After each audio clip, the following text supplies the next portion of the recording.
এই কোরআনটা 23 বছর লাগছে একজন মানুষের উপরে নাজেল হয়েছে। তিনি হলেন শেষ নবী, আমরা বলি বিশ্ব নবী। নবী আসবে না, রসুল আসবে না, এটা আমাদের বুনিয়াদি আকীদা, বিশ্বাস। ওকে, আমাদের দরকারও নাই আর, কারণ আমাদের রসুল এনাফ আমাদের জন্য।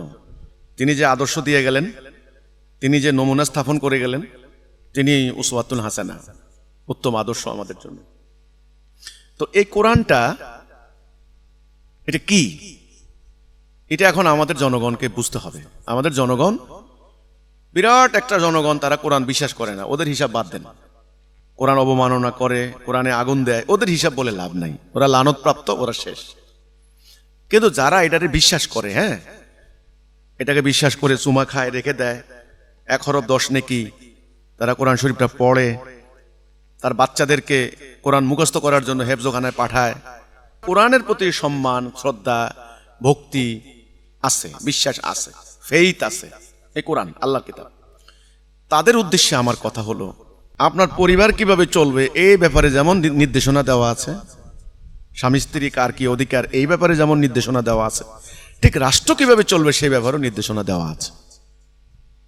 সরকার কিভাবে চালাবেন, আদালতে কেমনে বিচার হবে, অর্থনীতি কিভাবে চলবে, শিক্ষা ব্যবস্থা কিভাবে চলবে, সেনাবাহিনীর নীতি কি হবে, একেবারে সমস্ত কিছু দিক এবং বিভাগ এগুলো বলা হয়, যেটা বলা হয় the complete code of life, এটা আছে। দেখুন, এই ব্যাপারটা জনগণ জানে না। জনগণ মনে করে 1 হরফ 10 নেকি, বাস হয়ে গেছে, আমার কোরআন সম্পর্কে কাজ হয়ে গেছে। নো, জনগণকে বলতে হবে যে জনগণ, এই কোরআনটা আল্লাহর দেওয়া জীবন বিধান, এই মোতাবেক তোমার জীবনটা চলবে। যদি জীবন না চলে তবে তুমি ইসলাম থেকে আউট, তুমি মুসলিম না। মুসলিম শব্দের অর্থই হচ্ছে বিনা শর্তে, বিনা প্রশ্নে আল্লাহর হুকুমের আনুগত্য করা। আর তোমরা এখন বর্তমানে এটা বাদ দিয়ে ব্রিটিশের আনুগত্য করছো। কাজে জনগণকে এখন এই কনসেপ্টটা দিতে হবে। এটা কিন্তু দিবে না আমাদের হুজুররা এটা দিবে না, দিলে তাদের ইনকাম বন্ধ হয়ে যাবে, তারা এটা বলবে না। তারা মসজিদের মিম্বরে দাঁড়িয়েও বলবে না, মাহফিলের মধ্যে বলবে না। তারাও মাহফিলের মধ্যে দুনিয়ার গল্পগুজব কাহিনী বলে টাকা নিয়ে চলে যাচ্ছে। কাজেই জনগণকে এই কথাটা আগে বুঝাইতে হবে যে কোরআনটা হলো তোমার রাষ্ট্র সমাজ পরিচালনা করার আল্লাহ প্রদত্ত একটা বিধান, দিন, দিনুল হক, দিন মানে জীবন বিধান, আল্লাহর দিন। এটা হলো জনগণকে আগে এটা বুঝতে হবে। যে জনগণ নামাজ পড়ে, আজান দিলে দৌড় দিয়া নামাজে যায়, হ্যাঁ, মসজিদ ভরাই ফেলে, সেই জনগণ বুঝতে হবে যে কোরআন দিয়ে যদি আমার সমাজ না চলে, এই নামাজের কোনো দাম না, এটা শিরিক। আগে জনগণকে এটা বুঝাইতে হবে। লা ইলাহা ইল্লাল্লাহর মানে হচ্ছে আল্লাহর হুকুমের আনুগত্য ছাড়া কারো হুকুম আপনি মানতে পারেন না। সেখানে কিভাবে আপনি ব্রিটিশের আইনের আনুগত্য করে যাচ্ছেন বছরকে বছর, তা জনগণকে এটা বুঝাইতে হবে। এটা বোঝানোর পর জনগণকে দ্বিতীয় বুঝাতে হবে যে এটা প্রতিষ্ঠা কেমনে হবে, এটা কায়েম কিভাবে করতে হবে, প্রতিষ্ঠা করা, কায়েম করা। এটা কায়েম না করলে এটা থাকা না থাকা সমান কথা। ওকে, এই যে একটা ফ্যান, এই ফ্যানটা বাতাস দেওয়ার জন্য, বাতাস না দিলে ফ্যানের কোনো মূল্য নাই। এই ঘড়ি সময় দেওয়ার জন্য, সময় না দিলে ঘড়ির কোনো মূল্য নাই। তাহলে এই কিতাবটা হচ্ছে এটা প্রতিষ্ঠা করে, কায়েম করে মানুষ যেন দরজা খুলে ঘুমাতে পারে, এ কায়েম করা। অর্থাৎ আল্লাহর বিধানটা কায়েমের একটা ব্যাপার আছে, দিন কায়েমের একটা ব্যাপার আছে। এটা কিন্তু জনগণকে বুঝাইতে হবে। জনগণ এটা বুঝে না। জনগণ বলে আবার দিন কায়েম কি, নামাজ পড়লে তো হইছে। নো, জনগণকে এটা বুঝাইতে হবে যে দিন কায়েম করতে হবে। 3 নাম্বার, জনগণকে বুঝাইতে হবে যে দিন কায়েমটা কেমনে করবা, কিভাবে করবা। এবার রাসূলুল্লাহ সাল্লাল্লাহু আলাইহি সাল্লাম কি করেছেন দেখতে হবে। আল্লাহ রাসূল সংগ্রাম করেছেন, জিহাদ করেছেন, যুদ্ধ করেছেন, কিতাল করেছেন, জান দিয়েছেন, মাল দিয়েছেন ওনার সাহাবীরা। অর্থাৎ জিহাদ করে আল্লাহর এই দ্বীনটাকে মানব জীবনে কার্যকরী করতে হবে, কায়েম করতে হবে। তাহলে জনগণকে এই বেসিক মৌলিক ব্যাপারগুলি দিতে হবে যে কোরআন হচ্ছে মূলত এটাকে জিহাদ করে, সংগ্রাম করে মানব জীবনে কার্যকরী করার জন্য মানুষ যেন দরজাগুলো ঘুমাতে পারে।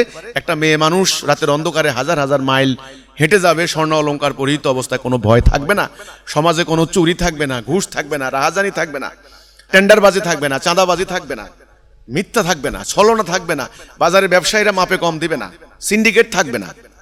এক কথা শান্তি, সুবিচার, ন্যায় বিচার, এটা প্রতিষ্ঠান না হওয়া পর্যন্ত শান্তি পাবেন না। ওটা ইসলামের উদ্দেশ্য। জনগণ তো উদ্দেশ্য বুঝে না। জনগণ মনে করছে কোরআন পাঠ করলে সব হবে। এই জনগণের কাছে এই কনসেপ্টটা এখন দেওয়া আমাদের জন্য জরুরি যে জিহাদ আল্লাহ ফরজ করেছেন।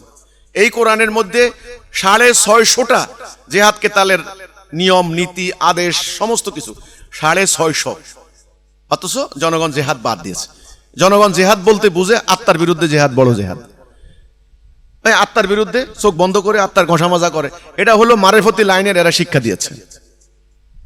এই কারণে জনগণ এখন বসে বসে আত্মার ঘষা মাজা করে। কিন্তু আল্লাহ রাসূলের এটা বক্তব্য নয়, এটা জাল হাদিস, এটা হাদিস না। কাফেরের বিরুদ্ধে জিহাদ বড় জিহাদ, সূরা ফুরকানের 52 নম্বর আয়াত। তো জনগণের সামনে বোঝানো হচ্ছে, যারা রাজনীতি করে ধর্ম নিয়ে, তারা বলছে নির্বাচন করা জিহাদ। আসল জিহাদটা কি?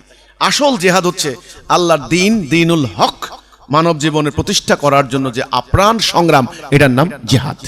জনগণকে এটা শিক্ষা দিতে হবে। তাহলে কোরআনের যে আসল বক্তব্য, কোরআনের যে মূল বক্তব্য, রিয়েল কনসেপ্ট, প্রাণ, এটা জনগণকে কেউ দিচ্ছে না।